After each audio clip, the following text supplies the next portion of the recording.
Story? What was I talking about? You were talking about a young person. Oh. He had been in the hospital, and he was very, very, very, very, very ill. And he remembers this. He was aware of being very ill and not quite up to it. Yeah. And he finally remembered that he was going to a bright light, into a bright light. Uh-huh. And when he got there, his parents were there, and they said, go back, it's not your time. And where did you hear that story? Huh? And where did you hear that story? I don't remember. Somebody who knew that person. Oh, really? But, you know, you wonder if it was true, but it was so true that he couldn't resist accepting the fact that that is what happened. So he came back. So he came back. And lived a little longer. And Barney remembers at times a bright light, because he went through a lot of different problems. Oh, I hadn't ever heard those stories. And what did he talk about? well, he'd mentioned the fact that he remembered this, and there'd be a little short story about what might happen. Change all the clocks. Yes. Huh. Interesting.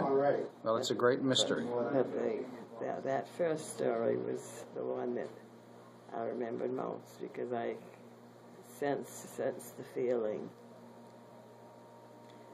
And tell me again the story of shortly after Dad's passing. What were your experiences then? I don't remember exactly. I always remember though when he came to, he said they were trying to kill me. Oh, Dad, yeah, I remember that. But I mean, after Dad's passing, you said you had an experience of seeing him. Talk about that. Well, not really very much. Just a bare inkling of a happening. No, you said you saw a picture, like on the wall. Oh, those. Oh, yeah. Yeah, talk about that. I saw those very, very clearly. So it's just in the last couple of years that I haven't heard had it happen. But so what were they like when you saw them again? He put his finger to his mouth and he said, "Don't talk to me. I'm dead." Oh, he said, really? That's you have a memory of a conversation. A memory of his experience something. Oh, really? I never heard that. But you say you think you can remember his voice? Yes, I remember his voice, and I remember him physically, you know, seeing him so visibly. Probably at that time nothing appropriate. Anything else? You might care what he's seeing. No, I don't think so. Hey guys, we're coming. I did. Okay. Well, there was another one. When All right, guys, just a minute. he appeared, a little go-kart. Wait a minute. Wait till these people move so we can hear you. Okay. I remember All right. Say again.